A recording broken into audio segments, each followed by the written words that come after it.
I never thought I'd be standing in my lawyer's office at 73 years old, signing away everything I'd worked for my entire life. But what my children didn't know, what they couldn't have possibly imagined, was that the name on those documents wasn't theirs. My name is Martha Richardson, and for 47 years, I poured my heart and soul into building a life for my family. My late husband Tom and I saved every penny, worked double shifts, and sacrificed countless dreams to give our 3 children, Daniel, Rebecca, and Michael, everything they could ever need. The house we bought in 1978 wasn't much at first, just a modest 3-bedroom ranch on the outskirts of Portland. But over the decades, as the neighborhood transformed and property values skyrocketed, that modest house became worth over $0,000,000. We also built up a respectable savings account, enough to ensure I'd be comfortable in my retirement years. Tom passed away 4 years ago, leaving me alone in that house filled with memories. The kids were supportive at first, calling regularly, visiting on weekends. But something changed about 18 months ago. The calls became less frequent, the visits more transactional. And then came the meeting that would change everything. It was a Saturday afternoon in March when all 3 of my children showed up unannounced. I should have known something was wrong when they all arrived together. They barely spoke to each other anymore, always too busy with their own lives. Daniel walked in first, his jaw set in that determined way that reminded me so much of his father. Rebecca followed, her designer handbag swinging from her arm, her face carefully neutral. Michael brought up the rear, avoiding my eyes. "Mom, we need to talk," Daniel said, settling onto the couch I'd reupholstered myself just 2 years prior. "It's about your living situation." I set down the tea I'd been preparing. "My living situation? I'm perfectly fine here. I've been in this house for almost 50 years. Rebecca leaned forward, her voice dripping with false concern. "That's exactly the problem, Mom. You're getting older. What if you fall? What if something happens and no one's here to help you? This house is too big for one person." "I manage just fine," I replied, feeling a knot forming in my stomach. "I have my routines, my neighbors check on me, and I'm in excellent health." "For now," Michael interjected. "But we've been talking, and we think it would be better if you sign the house over to us. For estate planning purposes. To avoid probate and all those complicated legal fees when, well, when I die." That's what he meant. They were already planning for my death. "We'd let you stay here, of course," Daniel added quickly. "It would still be your home. We'd just be the legal owners. It makes sense financially. And frankly, Mom, you're sitting on a gold mine here. This property could be leveraged for." "Leveraged?" I interrupted. "This isn't property to me. This is where I raised you. Where your father and I celebrated every Christmas, every birthday. Where we cried when Grandma died, where we laughed until our sides hurt. These walls hold our entire life." Rebecca sighed, that exasperated sound that made me feel like a child being difficult. "You're being emotional, Mom. We're trying to help you. Be practical. Sign the house over to us and we'll take care of everything. You won't have to worry about property taxes, maintenance, any of it." But I'd always paid my property taxes on time. I'd always maintained the house myself, hiring help when needed. This wasn't about helping me, though I couldn't yet see what it was truly about. "I need to think about it," I said. Daniel's face hardened. "There's nothing to think about. Either you trust us or you don't." And there it was. The manipulation disguised as hurt feelings. The implication that my hesitation was an insult to them, rather than a reasonable response to an unreasonable demand. Over the next 3 months, the pressure intensified. Phone calls became arguments. Rebecca would call crying, saying she was only trying to look out for me, that she was hurt I didn't trust her judgment. Daniel would call with veiled threats about what would happen if I became incapacitated without proper planning. Michael, always the quiet one, would simply say, "Come on, Mom. Just do it. Why are you making this so difficult?" They tag-teamed me. When I'd stand firm with one, another would call with a different approach. Rebecca brought her husband Frank into it, who spent an entire Sunday afternoon explaining tax advantages and estate planning strategies that all seemed to benefit them more than me.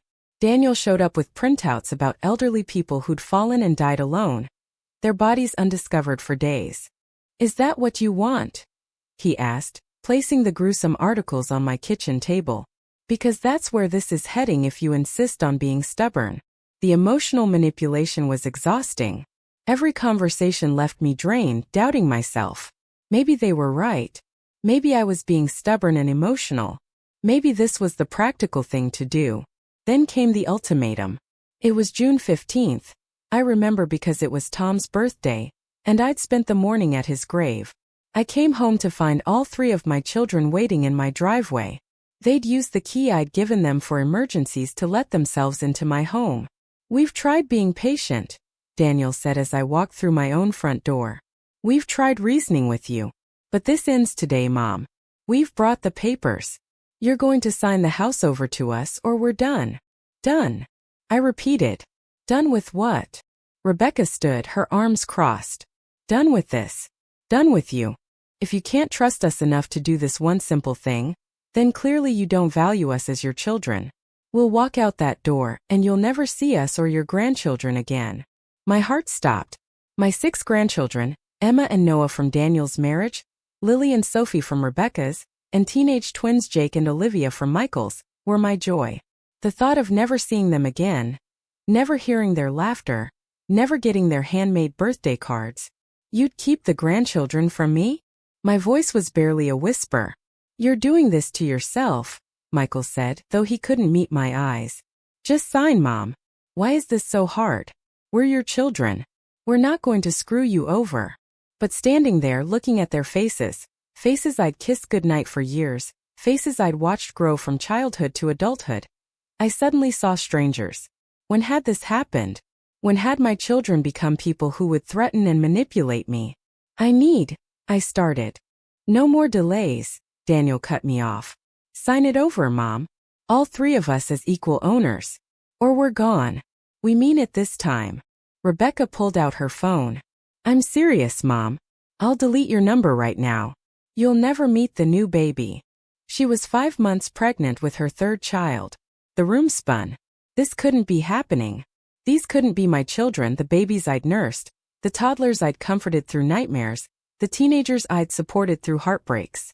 And in that moment of absolute clarity that sometimes comes in our darkest hours, I made a decision.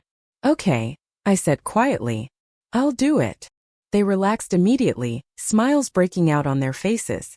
It was remarkable how quickly they transformed from aggressive strangers back to my loving children. Or the mask of my loving children. "But I want to have my lawyer look at the documents first," I added. "That's only reasonable." Daniel hesitated, then nodded. "Fine. But we're going with you. We've already made an appointment for Monday morning with a lawyer. His name is Bradley Stevens." Of course they had. They'd planned this entire ambush right down to selecting a lawyer. I wondered how much they'd paid him to ensure the documents were prepared in their favor.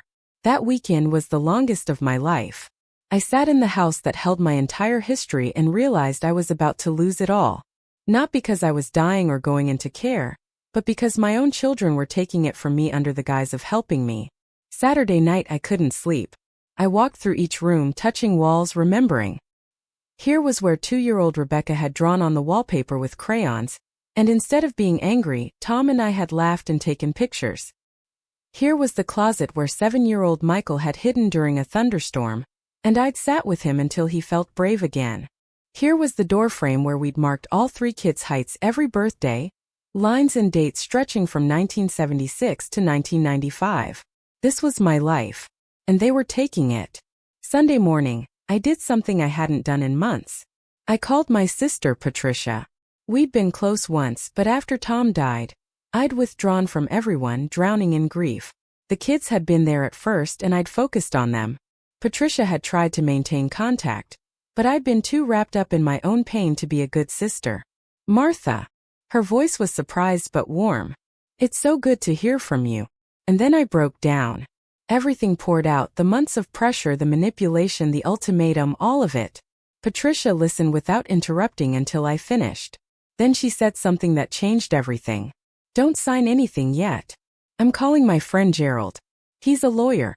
A real one, not whatever hired gun your kids have found.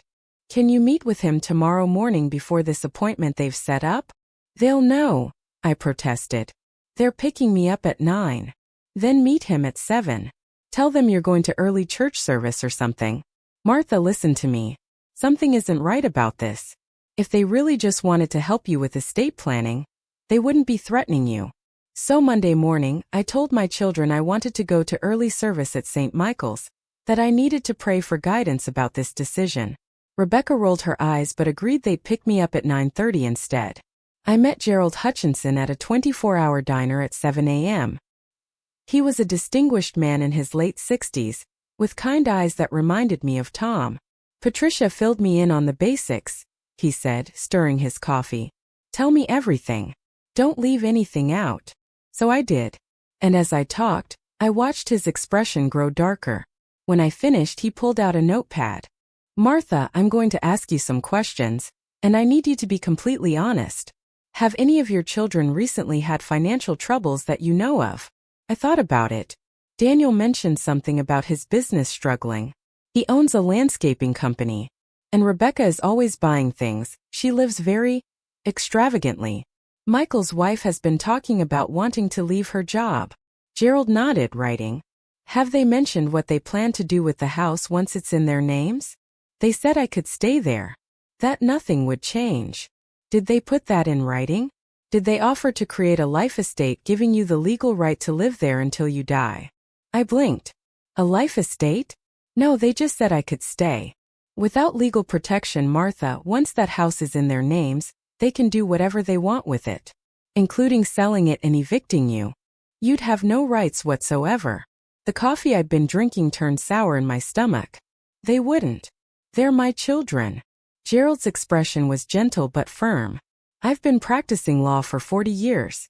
I've seen what people will do when money is involved, especially adult children who feel entitled to their parents' assets. The fact that they're pressuring you this aggressively, threatening to cut contact, refusing to give you time to consider. These are all red flags. What do? I felt lost adrift. First, you don't sign anything today. Second, you let me represent you. Third, if you do eventually decide to do some estate planning, we do it properly with protections for you in place. And fourth, he paused, studying me. You might want to consider why your children feel so entitled to your assets, while you're still very much alive and capable. I went to that 9:30 appointment with my children. Their lawyer, Bradley Stevens, was everything Gerald wasn't: slick, fast-talking, dismissive when I asked questions.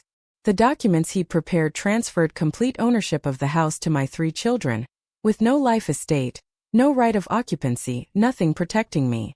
When I asked about it, Stevens waved his hand dismissively. That's all unnecessary legal complication. Your children have already assured you that you can stay. Why do you need it in writing? Don't you trust them? There it was again. The manipulation. Question their process, and you're the one who's wrong for not trusting. I'd like my own lawyer to review these, I said. Daniel's face flushed. We've been through this, Mom. We told you we'd go to a lawyer. We're at a lawyer. What more do you want? I want my own representation. Rebecca stood up. This is ridiculous. We're trying to help you, and you're treating us like criminals. You know what? Forget it. If you won't do this, then we're done. Come on, guys. They walked out. Actually walked out of the lawyer's office, leaving me sitting there alone with Bradley Stevens, who looked annoyed at losing what was probably a lucrative commission. I took an Uber home. Another small freedom I'd learned in my widowhood. The house was empty, silent. I sat in Tom's chair, the one I'd kept exactly as he left it, and I cried. But these weren't the same tears I'd cried the night before. These were tears of anger, of betrayal, of recognition. My children didn't want to protect me. They wanted my house. And they were willing to manipulate, threaten, and emotionally abuse me to get it. Over the next week, the calls started. First came Rebecca, crying, saying I'd embarrassed her in front of the lawyer, that I was being impossible, that she was only trying to help me and this was how I repaid her. Then Daniel called, his voice cold, formally informing me that since I clearly didn't value their input, they would be stepping back from the relationship. Michael sent a text. Mom, just do what they want. Why do you have to make everything so difficult? But I noticed something. None of them asked how I was doing. None of them suggested a compromise. None of them said, let's find a solution that makes everyone comfortable. It was their way or nothing. I spent those days talking with Gerald, going through my finances, and learning things about estate planning I'd never known. He showed me how to set up a trust, how to protect my assets, how to ensure I was taken care of for the rest of my life. Martha, he said during one of our meetings, you have no legal obligation to give your children anything while you're still alive. This is your money, your house, your security. What you choose to do with it after you're gone is your decision to make, but right now you need to protect yourself. But they're my children, I kept saying, as if that explained everything. And you're their mother. Yet they're treating you like an ATM they're frustrated with, because it won't dispense money. The breakthrough came 2 weeks after the failed lawyer appointment. I was at the grocery store when I ran into Daniel's wife, Cheryl. She looked uncomfortable when she saw me, like she wanted to turn and walk away. But I caught her at the end of an aisle. Cheryl, wait. She stopped, not meeting my eyes. Hi, Martha. How are Emma and Noah? I asked, my heart aching for my grandchildren. She shifted her weight. They're fine. They miss you. I miss them too. Silence stretched between us. Then, so quietly I almost didn't hear, she said, I told him not to do this. Do what? She looked around, making sure no one was nearby. Daniel needs money. The business is failing. He's been taking out loans trying to keep it afloat, but... She trailed off. He and his siblings have it all planned out. Once the house is in their names, they're going to sell it and split the money. He needs his share to save the business. Rebecca wants to renovate her house, and Michael wants to pay for the twins' college. The grocery store seemed to tilt. Sell the house? But they said I could stay there. Cheryl finally met my eyes and I saw pity there. Martha, you can't stay in a house that's been sold. They were going to give you 60 days to find a senior living place. They've already researched facilities. Rebecca had brochures. I gripped my shopping cart to stay upright. Why are you telling me this? Because it's wrong. Tears filled her eyes. I've been fighting with Daniel about it for months. I told him this isn't right, that you're his mother, that you worked your whole life for that house. But he says you're old, you don't need that much space, and the money could actually do some good for the family instead of just sitting there in equity. He said. She stopped. What did he say? He said you're not going to live forever anyway, so what's the difference if they get the money now or later? At least this way, he said, you wouldn't have to deal with estate taxes and lawyers after you die. How generous. They were protecting my corpse from legal fees by stealing from me while I was alive. I don't remember finishing my shopping or driving home. I don't remember putting the groceries away. All I remember is sitting at my kitchen table and finally fully understanding that my children were not who I'd thought they were. That evening Rebecca called. Mom, I think we all need to have a family meeting. Clear the air. Can we come over this Saturday? What for? I asked, my voice flat. To work this out. We've been talking and we feel like maybe we came on too strong. We want to explain our reasoning better, help you understand why this is the right move for everyone. Another ambush. Another opportunity to pressure me, to tag team me until I gave in. Okay, I said. Saturday at 2 p.m. I called Gerald immediately after hanging up. They're coming back. I think this is their final push. Are you ready? He asked. Yes, I said. And I was. I'd spent 2 weeks mourning the children I thought I had. Now it was time to deal with the adults they actually were. Saturday arrived. All 3 of my children showed up together again, this time with their spouses in tow. Cheryl wouldn't look at me. I realized Daniel must have found out about our conversation. My living room, which had hosted so many happy family gatherings, now felt like enemy territory. Mom, Rebecca started, her voice honey-sweet. We've been thinking a lot about our conversation, and we realize we didn't explain this well enough. The thing is, this house is just sitting here gaining value, but that doesn't help anyone right now. If we put it in our names, we could leverage the equity to help all of us, including you. How would it help me? I asked. Daniel jumped in. You could renovate, update the kitchen, finally get that master bathroom you always wanted. We'd take care of all of it. With my money. From my house. Well, technically it would be our house, Michael said. But you'd get the benefit. I looked at my youngest child, the boy who'd been terrified of thunderstorms, who I'd sat with for hours. And then what, Michael? What happens after the renovations? He shifted uncomfortably. What do you mean? I mean, what's your plan for this house after it's in your names and renovated with my equity? The room went silent. They exchanged glances. Mom, why are you being so paranoid? Rebecca finally said. We've told you over and over that you can stay here. For how long? For as long as you want. I want to stay here until I die. Can you put that in writing? Another silence. That's not necessary, Daniel said. We're family. Then it shouldn't be a problem to put it in writing. Rebecca stood up. Okay, I'm done with this. We've tried to be nice, we've tried to be patient, but clearly you're choosing to believe we're out to get you. Fine. Keep your house. Live in it alone. When you fall and break a hip and lie here for days because you're too stubborn to accept help, don't call us. I won't, I said quietly. Daniel stood as well. Last chance, Mom. Sign it over to us or we're walking out that door and not coming back. And taking the grandchildren with us, Rebecca added. You'll never see them again. I looked at each of my children, really looked at them, and I saw exactly who they were. People who would weaponize my grandchildren to get my money. People who would manipulate, threaten, and bully a 73-year-old woman.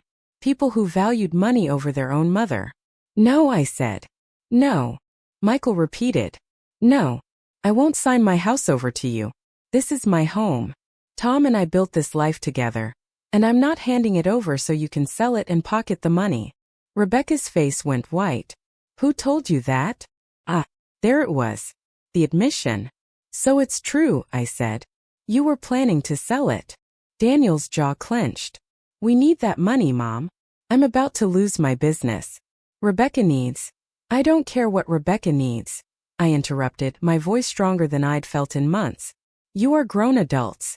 Your financial problems are not my responsibility to solve by giving up my home. After everything we've done for you? Rebecca was shouting now. After all the times we visited, called, checked on you? You mean the visits that stopped happening unless you wanted something? The calls that only come when you need money? Interesting definition of everything. Michael stood, his face flushed. You're going to regret this. Maybe, I said. But it will be my regret in my house. They left. All 6 of them, storming out like children throwing a tantrum. I watched from my window as they gathered in my driveway, arguing, gesturing at the house. Then they got in their cars and drove away. I sat in the silence of my home and waited to feel devastated. But instead I felt free. The calls started the next day. First came the guilt trips. Rebecca left a voicemail saying I was tearing apart the family. Daniel sent an email outlining his financial situation in detail, as if knowing the specifics of his poor business decisions would make me want to bail him out. Michael simply said, I can't believe you chose a house over your children. But I hadn't chosen a house over my children. They had chosen money over their mother. A week later I received a certified letter. My children were threatening legal action, claiming I was mentally incompetent, and they needed to be granted power of attorney for my own protection. It was signed by all 3 of them. I called Gerald immediately. Let them try, he said, his voice grim. I'll have 6 doctors testify to your sound mind. This is their attempt to intimidate you into compliance. It's working, I admitted. Then let's make sure you're protected. Over the next month, Gerald helped me set up a comprehensive estate plan. We established a living trust with my assets, appointed an independent trustee, and created ironclad protections. And then we did something else. Martha, Gerald said during one of our meetings, have you heard of the Portland Youth Housing Project? I had. It was a nonprofit that helped homeless young people get off the streets and into stable housing. They'd been in the news recently, trying to raise money to purchase a property that could house 20 formerly homeless youth. What about it? I asked. They need 00000. That's exactly what your house is worth. I stared at him. You're suggesting I donate my house? I'm suggesting you think about what you want your legacy to be. You can leave everything to children who've treated you abhorrently, who threatened you, who tried to have you declared incompetent. Or you can do something that actually helps people. I thought about it for a week. I walked through my house, touching memories, saying quiet goodbyes. And then I made a decision. 2 months after my children first gave me their ultimatum, I asked them to meet me at Gerald's office. I told them I was ready to sign. They arrived together, triumphant smiles on their faces. They'd worn me down, they thought. They'd won. I've prepared documents transferring ownership of the house, Gerald said, pulling out a thick folder. Daniel reached for it eagerly. However, Gerald continued, the documents transfer ownership to the Portland Youth Housing Project, effective immediately. Time seemed to stop. What? Rebecca's voice was barely a whisper. Mrs. Richardson has decided to donate her property to a charitable organization. The house will be converted into transitional housing for homeless youth. She's also establishing a trust with her remaining assets to ensure her own care for the rest of her life. You are not beneficiaries of that trust. Daniel stood so fast his chair fell backwards. You can't do this. I absolutely can, I said, finding my voice. It's my house. I can do whatever I want with it. We're your children. Michael shouted. Yes, I said. You are. And you taught me an important lesson about what that means to you. It means leverage. It means manipulation. It means threatening to keep my grandchildren from me, unless I give you what you want. Rebecca was crying. Mom, we need that money. Daniel's going to lose his business. I'm pregnant and we're drowning in debt. Michael's twins are going to college next year. Then you'll figure it out the way everyone else does. Get a loan. Make a budget. Sell things you don't need. But you don't get to steal my home to fix problems you created. This is because of Cheryl, isn't it? Daniel turned on his wife, who'd been silent throughout. You told her. You ruined everything. No, I said firmly. You ruined this when you decided money was more important than respecting your mother. Cheryl tried to stop you. She's the only one of you with any conscience. You'll regret this, Rebecca said through her tears. When you're old and sick and alone, you'll regret choosing strangers over your own family. I'm already old, I said. And I've been alone for 4 years despite living 10 minutes from all of you. The only time you visited was when you wanted something. So no, I don't think I'll regret this at all. They left. No goodbye, no apology, no recognition of what they'd done. Just rage that their plan had failed. I signed the papers. All of them. The house would be transferred to the Portland Youth Housing Project within 90 days, giving me time to find a new place to live. The remaining money from Tom's life insurance and our savings went into a trust that would pay for my housing, medical care, and living expenses for the rest of my life. Anything left over would also go to the youth project. And then I added one more document. A letter to be opened only after my death, explaining to my grandchildren exactly what had happened and why. I wouldn't let my children rewrite history and paint me as the villain. Finding a new place to live was easier than I'd expected. Patricia helped me look at apartments in a lovely independent living community for active seniors. It had a library, a garden, organized activities, and most importantly, it was full of people who'd chosen to be there, not people who felt trapped by their circumstances. I moved in 3 months after signing the papers. The house sold, or rather transferred, to the youth project without issue. I stood in the empty living room one last time, said goodbye to the memories and walked out. It wasn't easy. There were days I cried.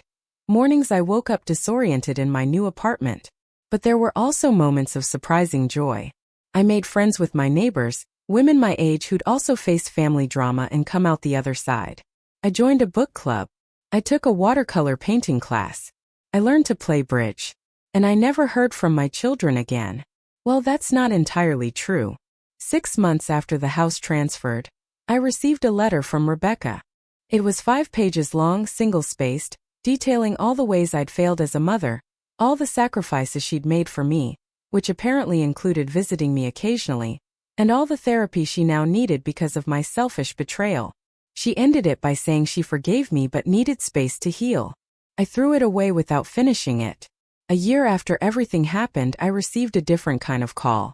It was from a young woman named Kendra. She was 23, had aged out of foster care at 18, and had spent 3 years homeless before the Portland Youth Housing Project helped her. She was living in what used to be Daniel's childhood bedroom. I just wanted to thank you, she said, her voice thick with emotion. This place saved my life. I have a job now, I'm taking classes at community college, and I have a safe place to sleep at night. I never had that before. I cried after that call. But these were good tears. The youth housing project sent me updates every few months. My house, my beautiful house that held 47 years of memories, was now home to 18 young people transitioning out of homelessness. They'd converted the garage into a resource center. The living room where my children had threatened me was now a common area where residents studied and ate meals together. The kitchen where I'd cooked thousands of family dinners now served communal breakfasts. On what would have been Tom's 75th birthday, I visited the house. The director gave me a tour, introducing me to some of the residents. They were so young, some barely out of their teens. They'd all been through traumas I couldn't imagine. Yet they were fighting to build better lives. In the backyard, where Tom had built a swing set for the kids and we'd hosted countless barbecues, there was now a vegetable garden. The residents grew their own food, learning skills and saving money. "We named the garden after you," the director said, pointing to a small plaque. "The Martha Richardson Memorial Garden." "I'm not dead," I pointed out. She laughed. "It's a memorial to your generosity. Your gift gave these kids a chance they never would have had." I thought about what my children had wanted to do with this house. Sell it, take the money, spend it on their own wants and problems. The house would have been bought by some investor, probably torn down to build a McMansion. Instead, it was changing lives.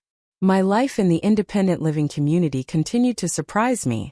I was busier now than I'd been in years. I volunteered at the youth project once a week, helping residents with resume writing and job interview skills. I discovered I was good at it. All those years of helping my own children with homework and life skills hadn't gone to waste. Patricia and I grew close again, closer than we'd been even before Tom died. She visited every week, and we'd have lunch and laugh about our lives. She'd never liked how my children treated me and wasn't shy about saying so now. "I knew they were selfish," she said during one of our lunches. "Remember Daniel's college graduation? He didn't even save you and Tom's seats. Said you should have gotten there earlier if you wanted to sit close." I'd forgotten about that. Or maybe I'd chosen to forget. I'd spent so many years making excuses for my children's behavior, reframing their selfishness as independence, their dismissiveness as busy adult lives. 2 years after signing away my house, I received an unexpected letter. It was from Cheryl, Daniel's wife. She and Daniel had divorced. She'd enclosed copies of divorce papers and a note. "I couldn't stay married to someone who would treat his own mother that way," she wrote. "The business failed anyway. Turned out the problem wasn't lack of capital but Daniel's poor management. He's filed for bankruptcy and moved in with Rebecca, which I'm sure is going well." I could practically hear the sarcasm. "Emma and Noah ask about you all the time. When they're 18, they can make their own choices about seeing you. Until then, know that I tell them their grandmother loved them very much, even if their father kept them apart." I cried reading that letter. Not for Daniel, I'd mourned the son I thought I had. But for my grandchildren being used as weapons and pawns. Life continued. I had health scares, a bad bout of pneumonia at 75, a minor stroke at 76 that thankfully left no lasting damage. Each time, I was cared for by the community I'd built around me. Patricia, my friends from the independent living facility, Gerald, who'd become a dear friend, and the staff at the youth project who sent flowers and cards. My children never called, never checked if I was alive. I realized I was truly orphaned from them, and strangely I was okay with it.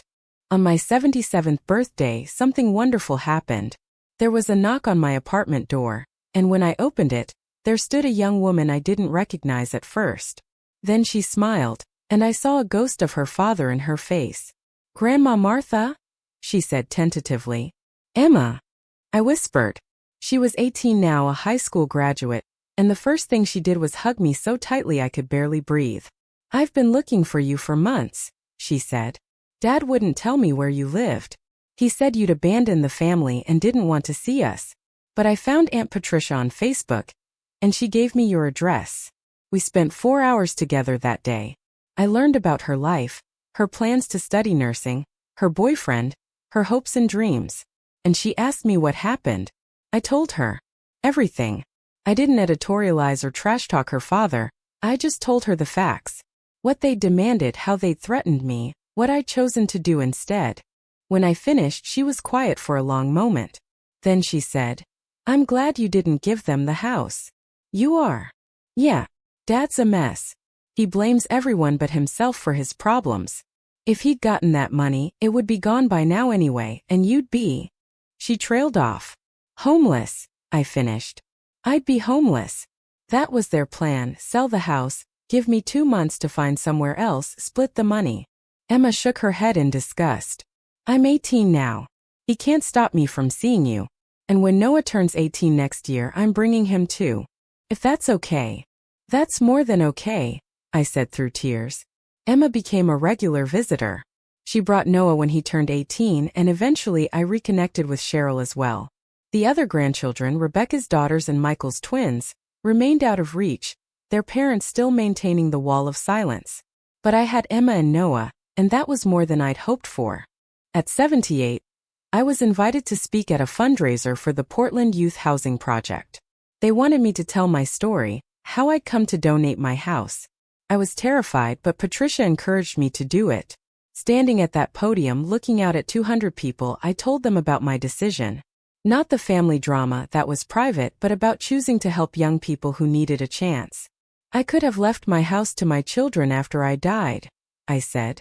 But I chose to give it away while I was alive so I could see the good it did. And let me tell you, watching 18 young people get a second chance at life has been more rewarding than any amount of money sitting in a bank account. The speech raised an additional $0,000 for the project. They were able to purchase a second property. My children never reached out, not even after the local news covered the fundraiser and ran a piece about my donation. I'd imagined they might call out of embarrassment or shame, but I learned that shame requires self-awareness, and my children seem to have none. I'm 81 now as I tell you this story. I live in the same independent living community, though I've needed more care lately. My apartment is smaller, but it's mine. Patricia visits twice a week. Emma and Noah come for Sunday dinners. I volunteer at the Youth Housing Project when my health allows. Sometimes, when I'm feeling melancholy, I wonder what my life would have looked like if I'd given in to my children's demands. I imagine being evicted from my own home, watching it be sold, living in whatever cheap senior facility they'd found that would take me for the smallest amount of money. I imagine the betrayal I'd feel every single day, the regret that would eat at me. Instead, I look at the photos on my wall. Me with the current residents of the Martha Richardson house. That's what they call it now. Me at Emma's nursing school graduation. Me and Patricia on the cruise we took for my 80th birthday. I didn't lose my children when I refused to sign over my house. I'd lost them long before that, or perhaps they'd never really been who I thought they were. What I gained was my self-respect, my dignity, my agency over my own life and decisions. The house that Tom and I built, the home where we raised our family, is fulfilling a purpose greater than I ever imagined. 18 young people have a safe place to sleep tonight because I said no to people who thought they were entitled to take what wasn't theirs. Would I change what happened? Would I go back and give my children what they demanded? Not for a second. I signed over everything, just not to them. And that decision, that moment of clarity when I saw my children for who they really were and chose myself for the first time in decades, was the most empowering thing I've ever done. They thought they were giving me an ultimatum. Give them everything or lose them forever. What they didn't understand is that sometimes, losing people is the only way to save yourself. If you're facing pressure from family, manipulation disguised as help, or demands that you sacrifice your security for someone else's wants, listen to me. You are not required to set yourself on fire to keep others warm. Your children are not entitled to your assets simply because they're your children. And if the only time people want a relationship with you is when you're giving them something, that's not a relationship worth keeping. I'm an 81-year-old woman living in a 2-bedroom apartment instead of the house I raised my family in. I haven't spoken to 2 of my 3 children in 8 years. I'll probably never meet half of my grandchildren. And I have no regrets. Because every night, 18 young people sleep safely in beds in a house that was built with love, maintained with care, and is now serving a purpose my late husband would have been proud of. That's my legacy. Not the money I could have left to ungrateful children, but the lives I changed by refusing to be manipulated. They told me to sign it over or they'd leave. So I signed it over, just not to them. And I've never looked back.